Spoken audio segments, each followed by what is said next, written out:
Om Agnatimirandasya Gananjana Shalakaya Chakshun Militam Yena Tasmai Shri Guruve Namaha Mukham Karoti Vachalam Bhangum Langai Tegarim Yatkripatamaham Vande Shri Guru Dinatarine Paramanande Madhavam. Hare Krishna. So in celebration of the upcoming Bhagavad Gita Jayanti, I've been asked to give an overview of Chapter 8 of Bhagavad Gita. Chapter 8 is entitled Attaining the Supreme, or Yoga Mishra Bhakti-yoga, Devotion Mixed with Mystic Yoga. My presentation will be based on a mind map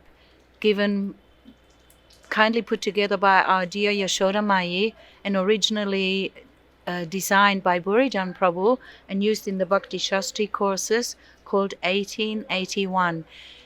81 topics have been identified in all the 18 chapters of Bhagavad Gita, and I will try and take help from that.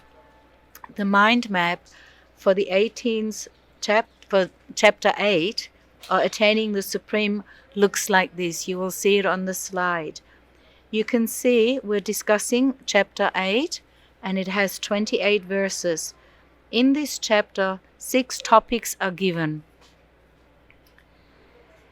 Topic number 1, Krishna answers Arjuna's question. Arjuna asks in the first text 5 questions to Krishna. What is Brahman? What is the self? What are fruitive activities? What is this material manifestation? What are the demigods? In text 2, he asks 3 further questions. Who is the Lord of sacrifices? How does he live in the body? How can a devotee know you at the time of death? Now in the purport, Srila Prabhupada points out some of the key points. He says, Prayana Kale, or means that this chapter 8 deals primarily with the topic of how we can think of Krishna at the time of death. Prabhupada explains in the purport how Arjuna had some of these doubts, these many questions, or they're also anatas, and he specifically addresses Krishna as Madhusudan, or the killer of the demon Madhu, because he wants his doubts and his misgivings removed from his heart. So Prabhupada explains in the purport, whatever we do throughout our whole life will be tested at the time of death. So much disturbance may come at that moment, and a devotee may not remember the Lord. Prabhupada quotes Maharaj Kulashikar, who prayed, "Let me die while I'm healthy, so the swan of my mind can seek entrance at your lotus feet." But immediately Srila Prabhupada is explaining, out of all the questions that Arjuna is asking to Krishna, Krishna chooses the last question, how can devotees know you at the time of death, as the most important, and the whole chapter 8 is dedicated in dealing with that question. In text 3, Krishna begins to answer to the question, what is Brahman? Krishna says, the indestructible, transcendental living entity is called Brahman. Sometimes this word Brahman is used for different things or personalities. Here, Brahman specifically refers to the living entity. And Para Brahman, or the Supreme Brahman, means the Supreme Personality of Godhead. This distinction is given because the living entity is always Jivatma or Brahman, can never be Para Brahman. We need to understand that because the Jiva sometimes identifies with matter and sometimes identifies with the superior spiritual nature, because he is of Krishna's Tatashta Shakti, or his marginal energy. Prabhupada explains, in material life, there are 8,400,000 different species of life, And according to the karma, the living entity occupies one of these bodies. But in spiritual life, there's only one body. The next question, what is the self? Krishna answers, his eternal nature is adhyatma, or the self. And his position is to serve the Lord. And when you thereby become fully Krishna conscious, you become self-realized. What are fruitive activities? Karma, or actions pertaining to the development of the material body. So fruitive activities are any activities that we do in the material world for the development of the material body. In the purport, Srila Prabhupada explains there are different sacrifices or different yagnas prescribed in the different Upanishads that persons can perform, but mostly, especially in the Karma Kandya sections of the Vedas, a living entity can only at most attain the heavenly planets.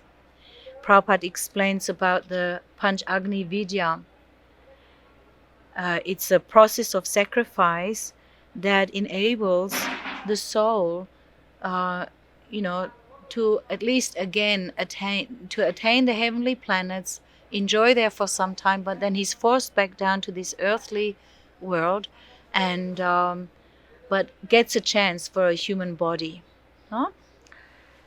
The conclusion is that these different sacrifices are there for the living entity, but if the living entity attains even Brahmaloka, if he doesn't develop Krishna consciousness, again he will fall down to this material world. However, Para-Brahman, that distinction is given, or the Supreme Lord never falls down. He's not forced to come to this material world. So basically this knowledge is given for the impersonalist to understand that the Supreme Lord does not take a form like the jiva. In text 4, Krishna answers the question, what is this material manifestation? And Krishna says, Adibhuta. The material manifestation is constantly changing. The living entity is constantly going through the process of birth, death, disease, and old age. Being created, being annihilated. It's temporary. What are the demigods? Arjuna asks. Adideva. In the text you will see Purushas Charidaivatam. Krishna says, he explains about his universal form. This universal form is meant for the understanding of neophytes, of new devotees. And Krishna explains how this universal form includes all the demigods, for example, the sun and the moon. So here Krishna has answered Arjuna's question about what are the demigods. Who is the Lord of sacrifice? Adiyakna. The Lord is the Lord of sacrifice. Here Krishna explains, I am Paramatma, or the super soul that is situated in everyone's heart. And Prabhupada explains how Paramatma is non-different from Krishna. It's the same as the Supreme Lord. So how does he live in the body? Krishna explains, I live in the body as Paramatma, or super soul, in everyone's heart. Coming to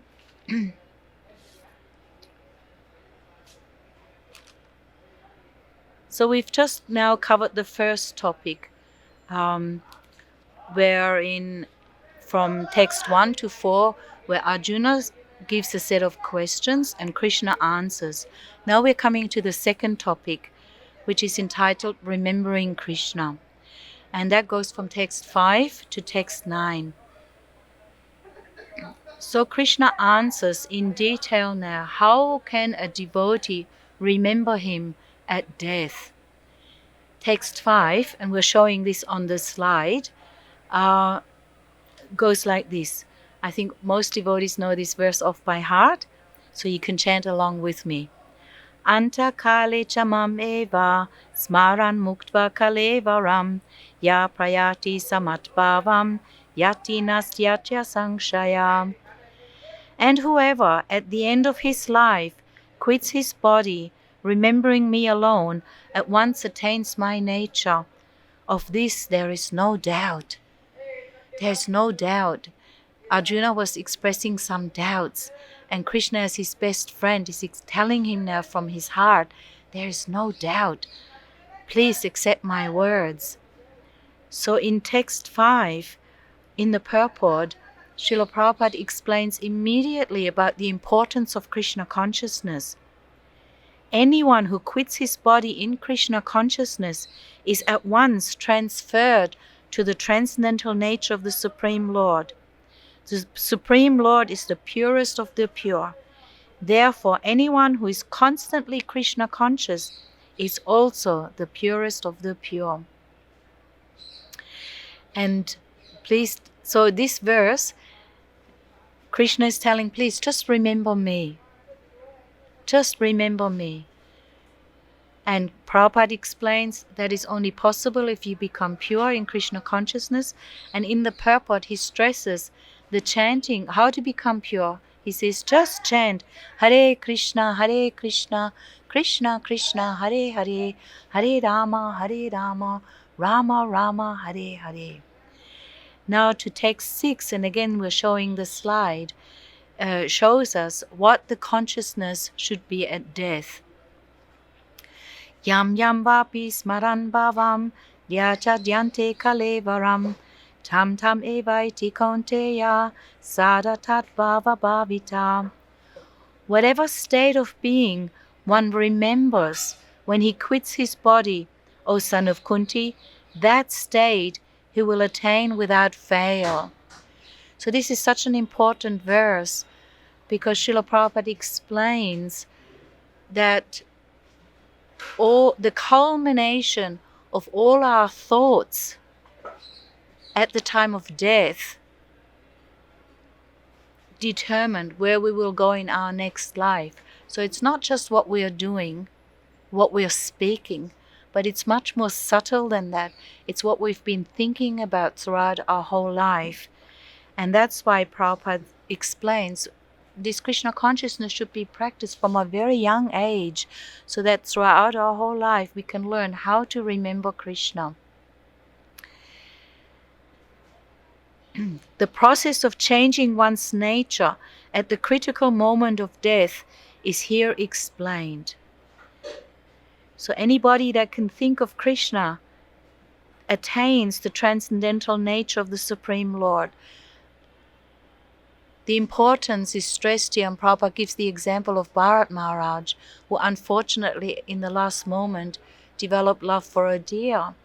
And Krishna is so kind, he let him remember that actually he's a devotee of Krishna, but still he was forced to take the body of a deer. So it's very important to understand this teaching, to become absorbed in Krishna, then we can go to Krishna.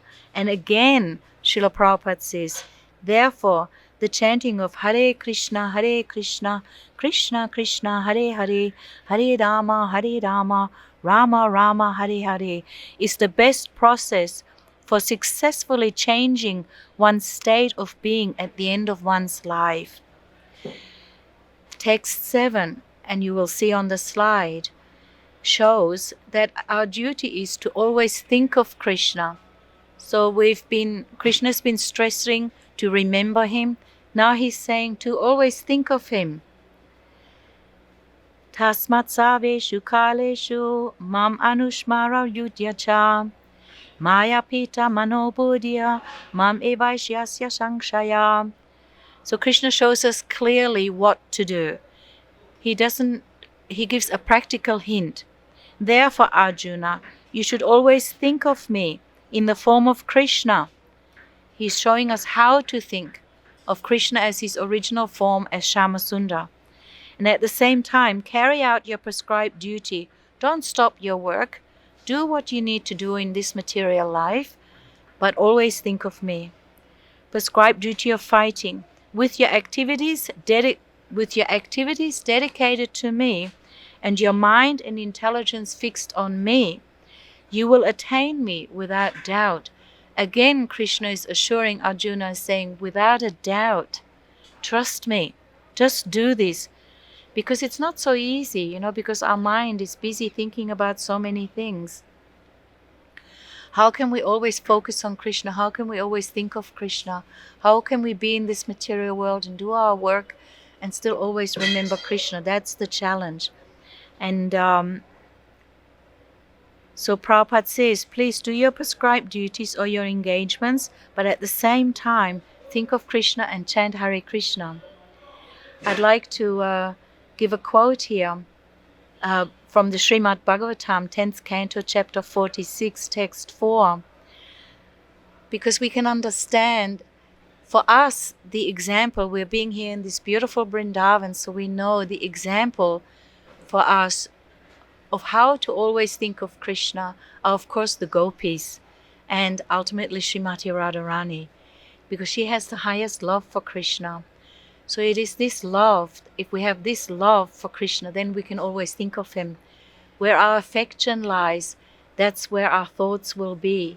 So we need to learn how to place our affection, just like the gopis and Srimati Radharani, always on Krishna. So Srimad Bhagavatam gives this nice verse, Taman manaska mat prana mat ate tyakta dahika. So this tyakta dahika. The minds of those gopis are always absorbed in me, and their very lives are ever devoted to me. For my sake, they have abandoned everything related to their bodies, renouncing ordinary happiness in this life, as well as religious duties necessary for such happiness in the next life. I alone am their dearmost beloved, and indeed their very self. I personally sustain such devotees who for my sake give up all worldly duties. So this is the highest epitome of, embodied by the gopis, that they were able to bygo all these different sacrifices, Vedic duties, studies, and just completely gave their heart in love to Krishna. But of course, without this pure love, nobody can think of Krishna all the time, because Lord Rishabdev instructs in the 5th canto of Srimad Bhagavatam in chapter 5, text 6, he says, when the living entity is covered by the mode of ignorance, he doesn't understand the individual living entity and the supreme living being, and his mind is subjugated by fruitive activity. Therefore, until one has love for Lord Vasudeva, who is none other than myself, he is certainly not delivered from having to accept a material body again and again. So Krishna wants us to understand that he loves us, and we need to develop, uncover, reawaken our love for him, and thereby we can think of him all the time. My revered spiritual master Srila Gaura Govinda Maharaj would say, but how can the stupid mind think of Krishna? The stupid mind is thinking of Sutta, Mita, Ramani, Rachinta. It's thinking of wife, son, daughter, friends, husband, etc. In other words, the person we like, that's where our thoughts will go. That's where we're thinking of. So Krishna is speaking with such affection to Arjuna, and he's teaching us how to develop our love for him. In text 8, Krishna qualifies the above message. He says, Abhyasa yoga yuktena. He who meditates on me as the Supreme Personality of Godhead, his mind constantly engaged in remembering me, undeviated from the path, he, O Partha, is sure to reach me. In the purport, again, Srila Prabhupada stresses, how can we remember Krishna? One's memory of Krishna is revived by chanting the Maha Mantra, Hare Krishna. By this chanting, and this is so important, one's ear, tongue, and mind are engaged. So our whole body is engaged in thinking of Krishna, meditating on Krishna, and remembering Krishna just by chanting. He says the problem is that the jivas in this material world think themselves to be the enjoyers, but they are not the supreme enjoyer. This is the root cause. And he explains how the mind is very fickle because of these material desires, and therefore it is necessary to engage the mind by force to think of Krishna. So initially, in Vaidhi Bhakti, we are forcing ourselves to think of Krishna. Somehow or other, we have to think of Krishna. And the example here Prabhupada gives is like a caterpillar that eventually transforms into a beautiful butterfly. In text 9, Krishna now explains further how to meditate on him. He doesn't leave it up to our speculation or some sentiment. He clearly explains, meditate on me as the Supreme Person, he who knows everything. I'm the oldest, I'm the controller, I'm the smaller than the smallest, I'm the maintainer of everything. I'm beyond material conception. I'm inconceivable and always a person. I'm luminous like the sun and transcendental. So Krishna gives 10 ways on how to meditate on him here to Arjuna, how to remember him. I remember many years ago I heard Ridananda Maharaj saying, Krishna can make himself so small he can go for a walk inside an atom. And I thought that was just so beautiful. And yet at the same time, he's so big and strong, he can hold up all the planets in all of the universes. And actually, Srila Prabhupada explains in the purport, Krishna is beyond our material capacity. Our intellect cannot grasp. And, just like Krishna is Vibhu, his words are also unlimited. So it's very difficult to understand Krishna completely. We cannot comprehend even this material world, which is insignificant compared to the spiritual world, because Krishna is achintya, he's inconceivable. Now we're coming to the third topic, which is entitled Yoga Mishra Bhakti. Actually, that is the title of this whole chapter, and Krishna is now focusing on this particular topic in text 10 to 13. In the Srimad Bhagavatam 10th canto 10th chapter text 22 in the purport, Srila Prabhupada explains about what means this Mishra. Mishra means mixed. Bhakti mixed with something. So we hear about the process of Kama Mishra Bhakti. That means we're performing bhakti, we're on this process of Vaidhi sadhana, but our bhakti is still mixed with some material desires. So the goal of that can at best take us to the celestial kingdom or the heavenly planets. Similarly, when our bhakti is still mixed with gyan, impersonal knowledge, then the highest we can achieve is to merge into the Brahman effulgence. And also, if our bhakti is mixed with yoga or mysticism, one can realize the omnipotency of the Supreme Lord, but one doesn't become free at the time of death from having to achieve a material body again. So Srila Prabhupada explains, bhakti is not dependent on karma, jnana or yoga, but these processes of karma, jnana and yoga bhakti, they are dependent on bhakti. Otherwise, there's no success. In a lecture, Srila Prabhupada explains on Srimad Bhagavatam 1.7, text 40, on the 1st of October 1976 here in Vrindavan, he says, a devotee aspires for akinchana bhakti, a bhakti with no other desires. If other desires are there, then it is mixed. It is not Sudha bhakti, it is Vaidhi bhakti. But bhakti must be there. Otherwise, karma, jnana, yoga, nothing can be successful. But when we become free from the contamination of karma, jnana or yoga, then everything is without contamination. It is simply bhakti. And that it is only this Sudha bhakti where Krishna will be pleased and satisfied. And you will see on the slide a very famous verse, the most famous verse given by Rupa Goswami and quoted in Chaitanya Charitamrita Madhya Lila 19, text 167. Anya bilashita sunyam jnana kama dhyanavitam anukulyena krishnanu shilanam bhakti uttamam. So the definition of pure devotional service is given. When first-class devotional service develops, one must be devoid of all material desires and knowledge obtained by monistic philosophy and fruitive action. The devotee must constantly serve Krishna favorably as Krishna desires. Now we come to text 10. One who at the time of death fixes his life air between the eyebrows and by the strength of yoga with an undeviating mind engages himself in remembering the Supreme Lord in full devotion will certainly attain to the Supreme Personality of Godhead. This is the third topic now, starting the third topic with text 10.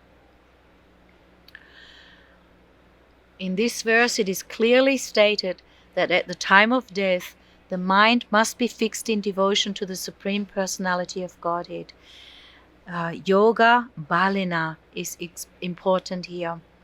So some yoga is needed to come to the transcendental state at death. And here it is explained about Sat Chakra Yoga or Bhakti.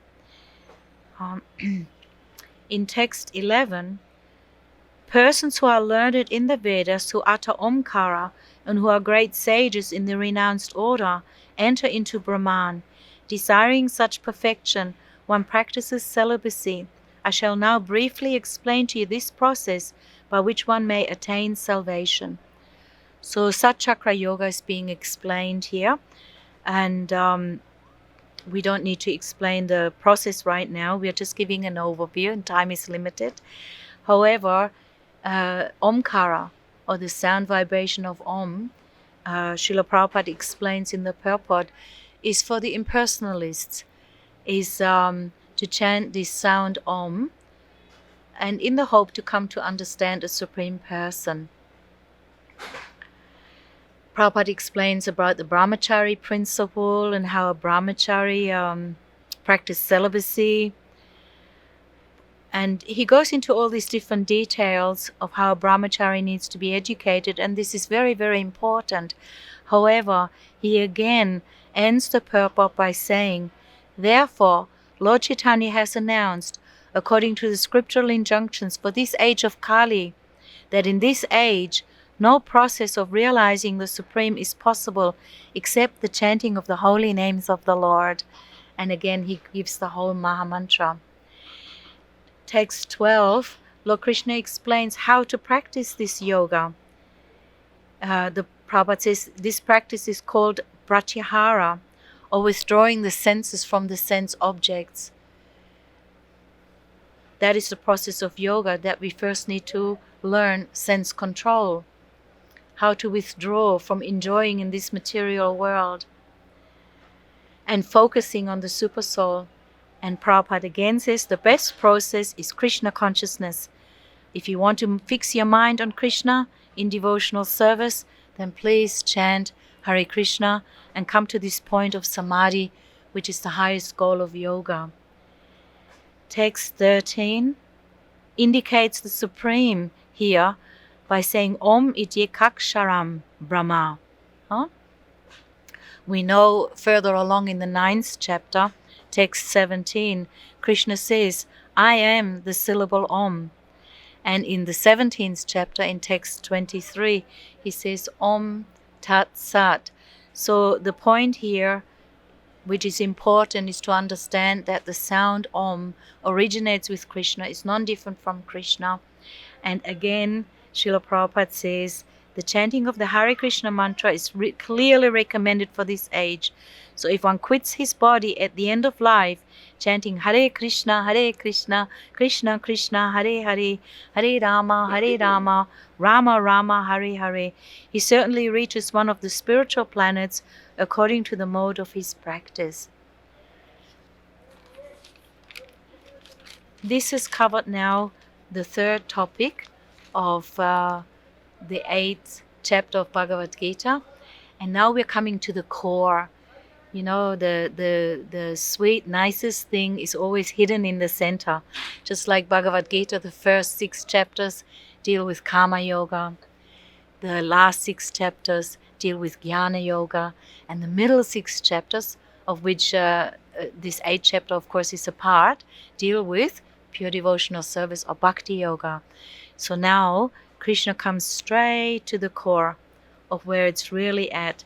The fourth topic goes from text 14 to text 16, and all three texts we will show on a slide so you can chant along, because these are the three most important verses in this 8th chapter, because Krishna explains pure devotional service.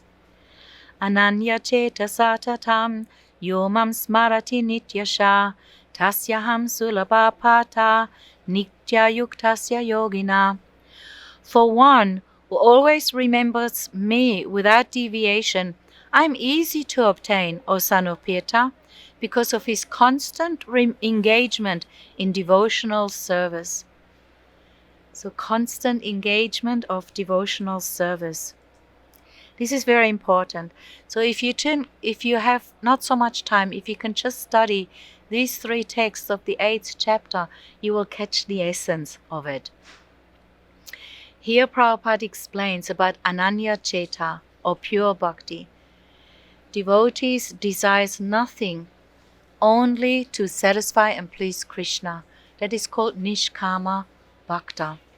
Serving without deviation. How to do that? Don't worry, Krishna will give you the intelligence, Prabhupada assures. He will help you because he's situated within your heart. He wants you to come to him. He wants to give your love to him, to you. And he will help you how to love him, because it's a reciprocation of relationship. It's a two-way system. Every time we think of Krishna, Krishna thinks of us. He wants to help us.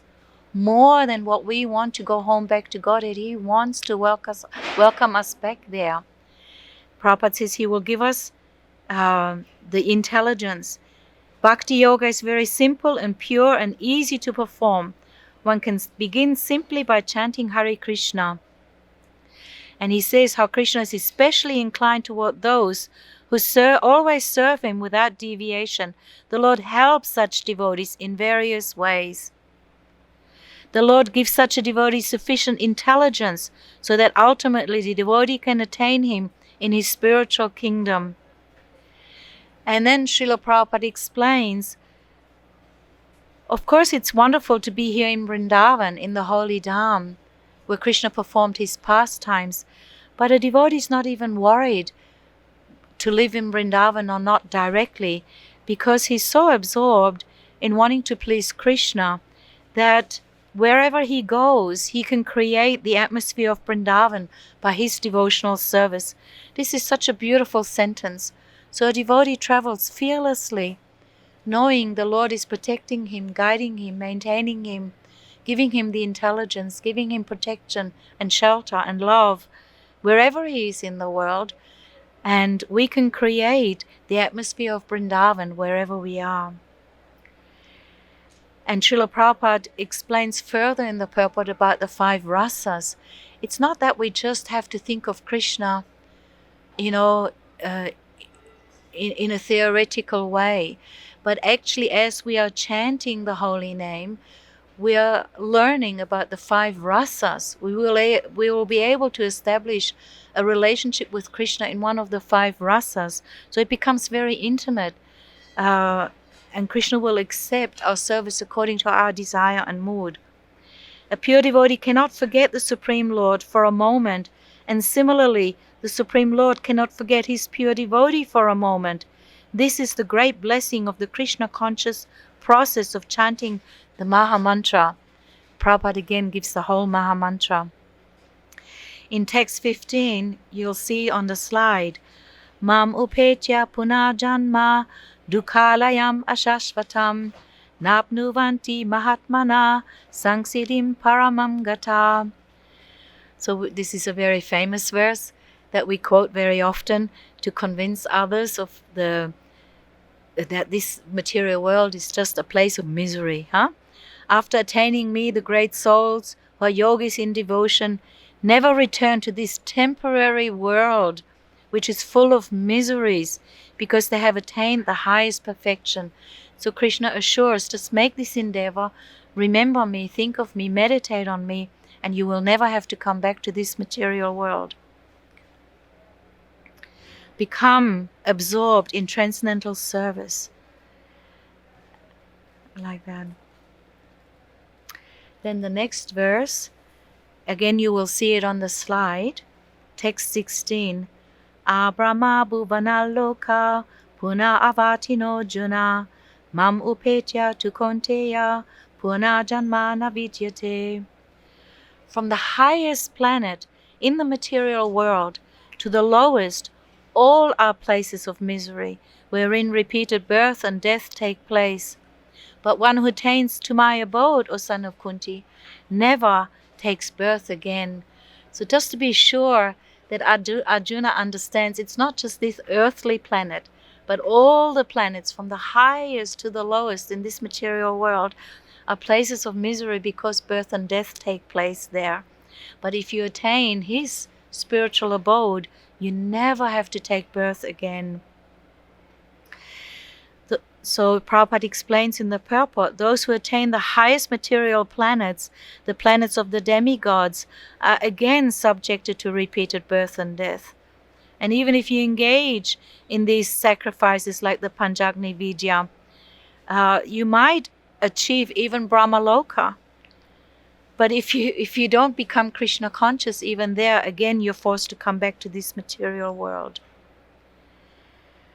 So this concludes the three essence verses of the 8th chapter, and we're coming to the 5th topic of the 8th chapter, which is entitled Comparing the Material to the Spiritual Worlds. Krishna now just wants to emphasize and make it more clear of what is the material world and what is the spiritual world. And the 5th topic goes from text 17 to text 22. In text 17, Krishna explains Lord Brahma's day and night. And it seems like such a long time. In the purport, Srila Prabhupada goes right into detail and gives all these figures. Please you read for yourself. Why he does so? Because Lord Brahma lives the longest in this material world. You know, Prabhupada explains, but still it's limited. Even so, he has such a long lifespan, it's limited. And Prabhupada explains the yuga cycles, how 4 yugas rotating 1,000 times makes 1 day of Lord Brahma. So it's inconceivable to our minds to understand. He said Lord Brahma's lifespan is 311 trillion and 40 billion earth years. However, because it is still only temporary and material, it's as brief as a flash of lightning. So this example is given to us to assure us, don't aspire to even the life of Lord Brahma, because it will end. It is temporary, because even Lord Brahma is not free from birth, death, disease, and old age. But because he is engaged in devotional service, he comes to Krishna consciousness. He comes home to Krishna. So we're continuing with the 5th topic in text 18. Krishna says, at the beginning of Brahma's day, all living entities become manifest from the unmanifest state. And thereafter, when the night falls, they are merged into the unmanifest again. He's explaining the cycle of creation and annihilation. Text 19. Again and again, when Brahma's day arrives, all living entities come into being, and with the arrival of Brahma's night, they're helplessly annihilated. Bhutva, bhutva, praliyate. We hear Srila Prabhupada saying this so many times. Bhutva, bhutva, praliyate. During the day they become manifest, and at night they are annihilated again. This is Brahma's day and night. Ultimately, when Brahma's life is finished, they're all annihilated and remain unmanifest for millions and millions of years.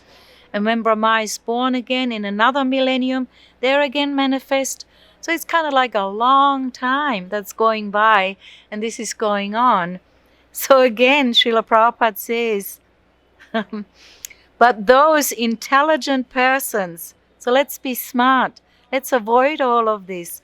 Those intelligent persons who take to Krishna consciousness use the human life, which is a rarely achieved birth. This human form of life is a rarely achieved birth, fully in devotional service of the Lord, and chant Hare Krishna Maha Mantra. The next verse, text 70, is a description of the Lord's abode. You know, Krishna is encouraging Arjuna to please come on this journey. So it's like somebody inviting you to come for a ride in their car. But of course, your first question will be, well, where are we going? So just to assure Arjuna, come, I show you. I tell you where you'll go. I tell you about my spiritual superior abode. And he says, yet there's another unmanifest nature, which is eternal and is transcendental to this manifested and unmanifested matter. It is supreme and is never annihilated. When all in this world is annihilated, that part remains as it is. So even the material world goes through this cycle of creation, annihilation, but the spiritual world is eternal. This is the main point given here. The spiritual world is infallible, as Krishna explains in text 21. That which the Vedantis describe as unmanifest and infallible, that which is known as the supreme destination, that place from which, having attained it, one never returns, that is my supreme abode. See how he's repeating that you will never return? Don't doubt it, you won't come back, you won't have to take birth again. And here, of course, Srila Prabhupada gives the beautiful description in the purport of Chintamani Dham. And I wanted to take the liberty, when I was a new devotee, we were chanting Brahma Samhita every morning, and it's such a beautiful poem, such a beautiful poet given to us by Lord Brahma at the beginning of creation. And text 556, we used to sing like this, and it perfectly and sweetly and nicely and completely describes the beauty of the spiritual world. So we know now what is our destination. So let's go for the ride. Let's take up this chanting and go there. Shriya Kanta Kanta Parama Purusha Kalpataravo Druma Bhumis Chintamani Ganamayi Toyamamritam Kataganam Natyam Gamanam Api Vangsi Priyasaki Chiranandam Joti Paramapi Dadaswatyamapi Cha Sayatra Kshirapti Shravati Surapipyas Chasumahan Nimesha Dakyo Vavrajati Nahi Yatrapi Samaya Bhajesveta Dvipam Tamahamiha Golokamitiyam Vidantaste Santakshiti Virala Chara Katipaye. So it's that abode where the Supreme Lord is the only lover, where he plays his flute, where every tree is a transcendental wish-fulfilling purpose tree. He's where every step is a dance, every word is a song, and so on. So Prabhupada nicely and lovingly explains the spiritual world by giving this description from Brahma Samhita. And he immediately says that there's nothing superior to the abode of the Supreme Godhead, and that abode is the ultimate destination. When one attains to it, he never returns to the material world. I think Prabhupada was asked one time why he's practicing Krishna consciousness, and he said, because it's the best thing that I found. If you show me something better, then I'll go there. But actually we know that this is the highest and the best, and there's nothing superior to Krishna or his abode. So, and here Prabhupada says, and this earthly Vrindavan is a replica of that Goloka Vrindavan, and there's no difference. Just the same how Krishna and his name, Krishna and his word, and Krishna his abode is all the same. So now if we know, if we go on a journey, if we want to travel into another country, we need a visa, we need a visa stamp. So this next text tells how to get this visa. Ananyaya. The Supreme Personality of Godhead, who is greater than all, is attainable by unalloyed devotion. Although he is present in his abode, he is all-pervading, and everything is situated within him. This is very important, and please, dear devotees, read the purport carefully so that you can understand, because we have limited times and we need to come to an end. So, to enter the Krishna's supreme abode or the innumerable Vaikuntha planet is only possible by bhakti. Lord can only be attained by Ananya Bhakti.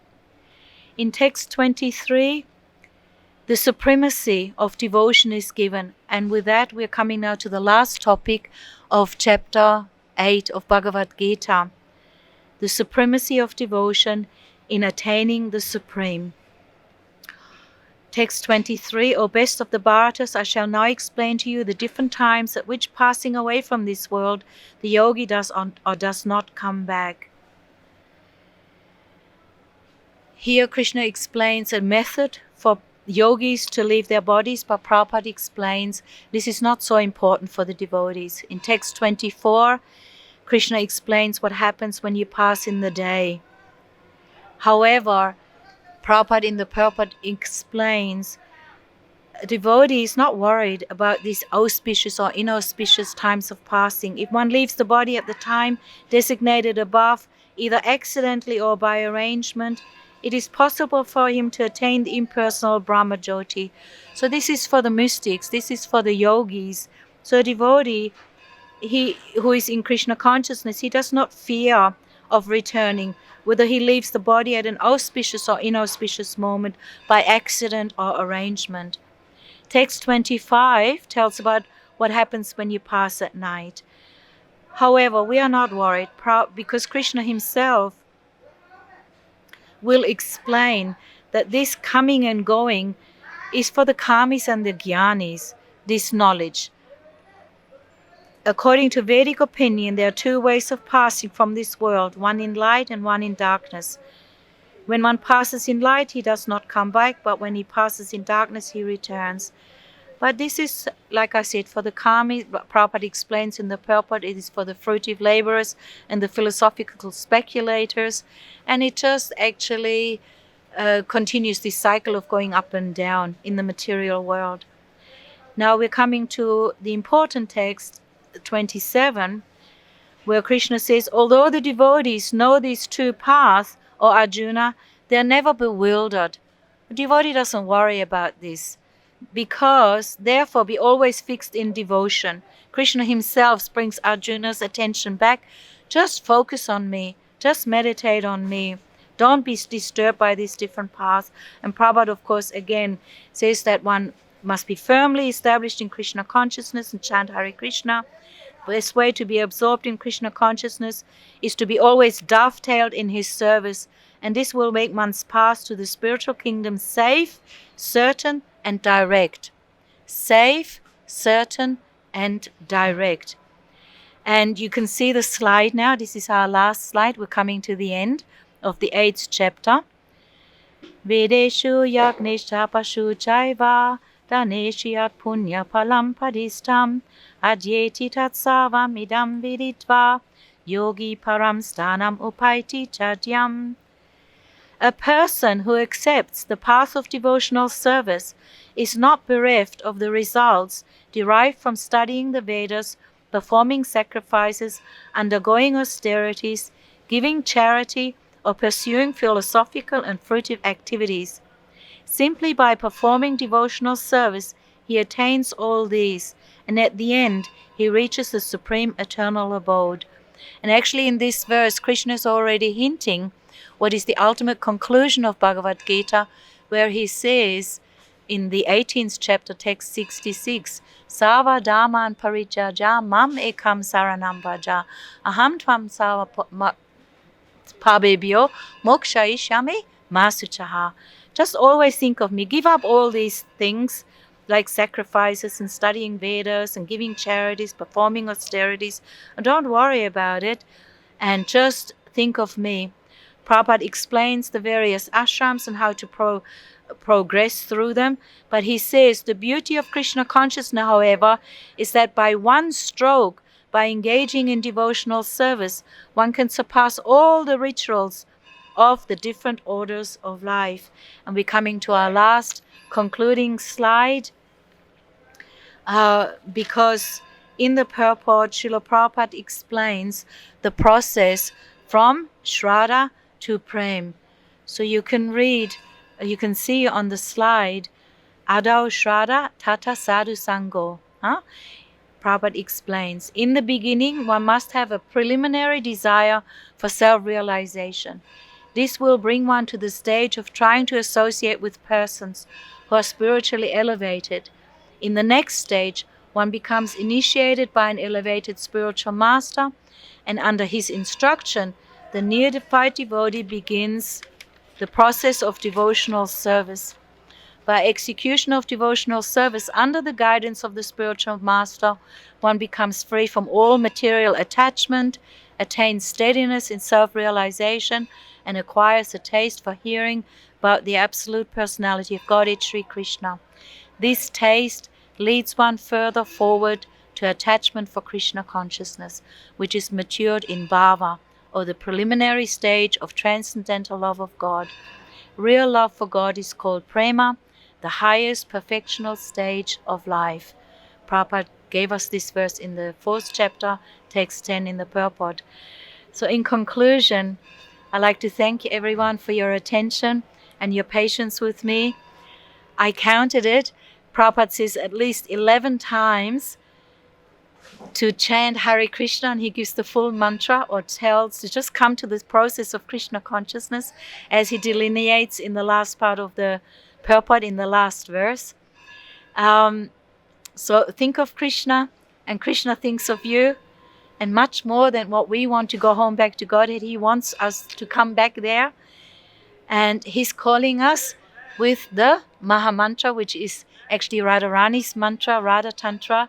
And the gopis, they sit together and they chant Hare Krishna, Krishna Krishna, Hare Hare, Hare Rama, Rama Rama, Hare Hare. And this mantra was given to us by Lord Chaitanya from the spiritual abode. So I hope your devotees received some inspiration, and thank you very much. Hare Krishna.